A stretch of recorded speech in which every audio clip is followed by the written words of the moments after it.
Hello everyone. तो हम लोग प्राचीन इतिहास पढ़ रहे थे। आज हम मगध राज्य का उत्कर्ष पढ़ेंगे, यानी कि मगध राज्य पर कौन कौन से वंश आए।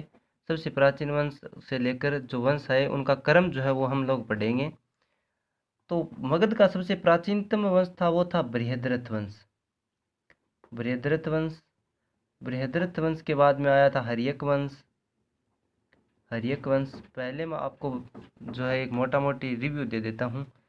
हर्यक वंश के बाद में आया था शिशुनाग वंश। शिशुनाग वंश शिशुनाग वंश जो है, इसके बाद में आया था नंद वंश। नंद वंश और नंद वंश का खात्मा करके फिर चंद्रगुप्त मौर्य ने जो मौर्य वंश की स्थापना कर दी थी। मौर्य वंश के बाद में ब्राह्मण साम्राज्य आ गया था और इसके बाद में शुंग वंश आ गया था। शुंग वंश के बाद में आया था कण्व वंश। कण्व वंश इसके बाद फिर सातवाहन वंश। सातवाहन वंश ये जो है ये ब्राह्मण साम्राज्य है, ठीक है। तो सबसे पहले प्राचीनतम वंश जो है मगध का प्राचीनतम वंश था बृहद्रथ वंश। बृहद्रथ वंश और इसका जो संस्थापक था वो बृहद्रथ ही था। संस्थापक बृहद्रथ था और बृहद्रथ का जो पुत्र था, बृहद्रथ का पुत्र, उसका नाम था जरासंध।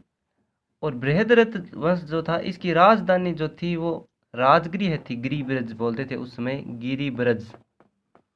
गिरिब्रज यानी कि राजगृह है, उसमें ये इसकी राजधानी थी। बाद में जो है वो बिंबिसार जो कि हर्यक वंश का संस्थापक था। हर्यक वंश का संस्थापक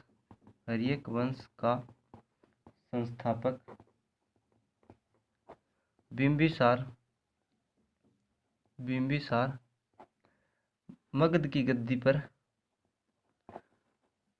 गद्दी पर बैठा था अपने 483 ईसा पूर्व बैठा था शायद।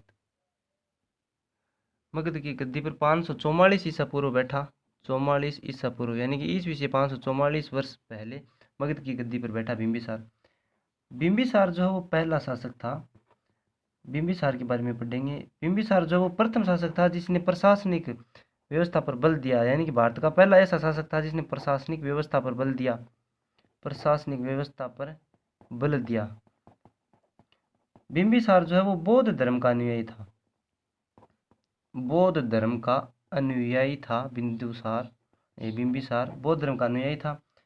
बिंबिसार जो है, इसने जो अंग का राजा ब्रह्मगुप्त है, अंग के ब्रह्मगुप्त को हराकर अंग को अपने मगध में मिला लिया था। ब्रह्मगुप्त को हराकर अंग राज्य को मगध में मिला लिया था, ठीक है। बिंबिसार ने अपने साम्राज्य विस्तार के लिए वैवाहिक संबंध स्थापित किए। वैवाहिक संबंध स्थापित किए। बिंबिसार ने कौशल नरेश प्रसेनजित की बहन महाकोशला से विवाह किया। वैशाली के राजा चेटक की बहन जो चेलन्ना है उससे विवाह किया। और मध्य देश, पंजाब को बोलते थे, मध्य देश की राजकुमारी छेप्पा से जो है बिंबिसार ने विवाह किया साम्राज्य विस्तार के लिए।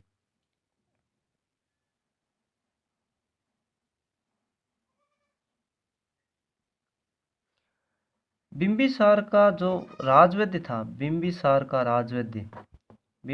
राजवैद्य जो था उसका नाम था जीवक।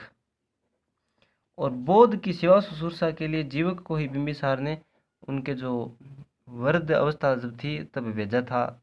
बिंबिसार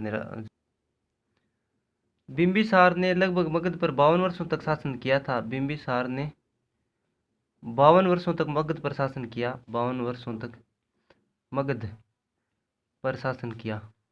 बाद में 483 ईसा पूर्व में इसके पुत्र अजातशत्रु ने इसकी हत्या कर दी। 483 ईसा पूर्व में अजात शत्रु, जो कि इसका पुत्र था, अजात शत्रु ने इसकी हत्या कर दी। इसकी हत्या कर दी और खुद मगध की गद्दी पर बैठ गया। अजात शत्रु जो था, इसने वैशाली पर विजय प्राप्त की। अजात शत्रु ने अपने अमात्य, यानी कि इसका विद्वान जो मंत्री था उसका नाम था वसाकर। वसाकर की सहायता से, अपने अमात्य वसाकर की सहायता से वैशाली पर विजय प्राप्त की। वैशाली पर विजय प्राप्त की। वैसे देखा जाए तो जो चेलन्ना थी ना, जो इसके पिता की पत्नी थी चेलन्ना, वो वैशाली की थी, पर इसने वैशाली पर ही आक्रमण करके उसको जीत लिया अजात शत्रु ने।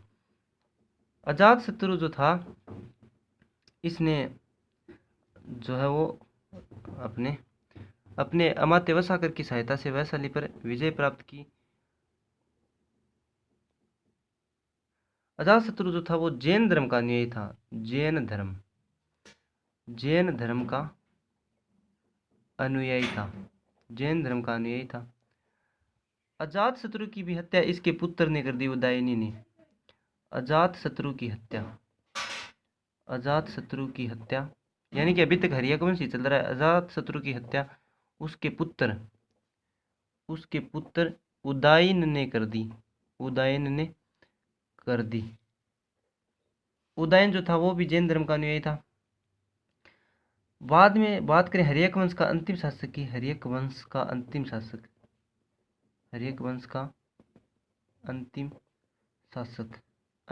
जो हर्यकवंश का, वो था नागदस्क था।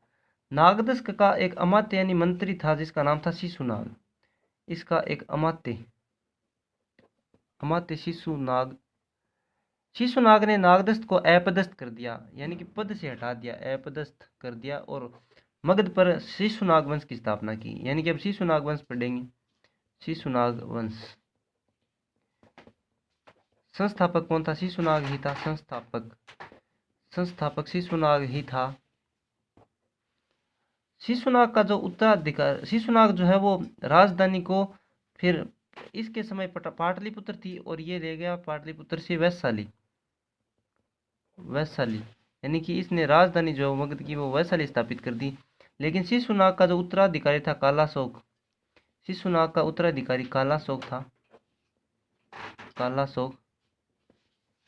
और कालाशोक ने राजधानी पुनः पाटलिपुत्र को राजधानी घोषित कर दिया। पाटलिपुत्र को राजधानी घोषित कर दी। कालाशोक वही है जिसके शासनकाल में दूसरी बौद्ध संगीति हुई थी। कालाशोक के शासनकाल में ही दूसरी बौद्ध संगीति हुई थी, ये भी ध्यान रखना। दूसरी बौद्ध संगीति, यानी कि ये बौद्ध धर्म का अनुयायी था। पहली बौद्ध संगीति है वो अजात शत्रु के शासनकाल में हुई। दूसरी बौद्ध संगीति मैंने बताया था कालाशोक, तीसरी अशोक और चौथी कनिष्क के शासनकाल में हुई थी। शिशुनाग वंश का अंतिम राजा नंदीवर्धन था। अंतिम राजा नंदीवर्धन था। उसके बाद पे आ गया नंद वंश, और नंद वंश के संस्थापक महापद्मानंद था।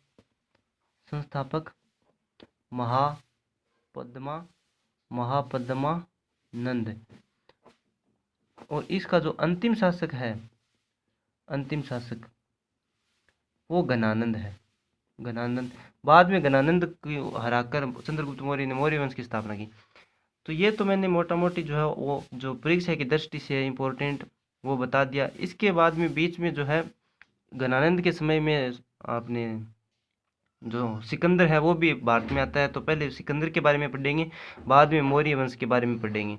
मौर्य वंश के बाद में हम पढ़ेंगे ब्राह्मण साम्राज्य, जिसमें सबसे पहले सुंग वंश, फिर कण्व वंश, फिर सातवाहन वंश, फिर चेदी राजवंश पढ़ेंगे। उसके बाद में आ जाएंगे हिंद यूनानी जो भारत में आए थे उनको पढ़ेंगे।